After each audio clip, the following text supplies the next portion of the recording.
The full offshore energy workforce are reliant on daily transfers to offshore installations, in particular landing on the helidecks. It's really important that you've got a minimum level of training for your operational team. So what we've worked on creating is a helideck operations initial training for the Americas region, and also a helideck operations emergency response and fuel management awareness training program that covers specific requirements for this region. Also, CAP 437 and your helicopter safety advisory committee was recommended best practice, was widely recognised and accepted in the region. There was no minimum training requirements for the HLOs. So we've worked with our key stakeholders to develop something that's fit for their needs and covers the additional requirements. These products are aimed at anyone that's going to be undertaking the helideck assistant or the helideck landing officer roles in the Americas region. It covers an introduction to emergency response training and typical hazards and scenarios that they would be expected to respond to.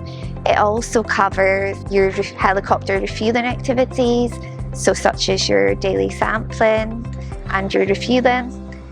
It also covers them participating as part of a team and responding to typical scenarios and how they would go about this in the workplace. This is your initial training for both the HLO and HDA roles. It covers things like your regulatory and legislation that needs to be complied with. It also covers your cargo and your passenger handling, key activities that your HLOs and your HDAs will be undertaking in the workplace in their roles. And it gives you also a further awareness of helicopter refueling requirements. They also, as part of this standard, which is slightly different to our other one, they participate as part of a helideck team when they're undertaking the operational scenarios. The main differences where these standards, they come in about the legislation and the regulatory compliance requirements are slightly different.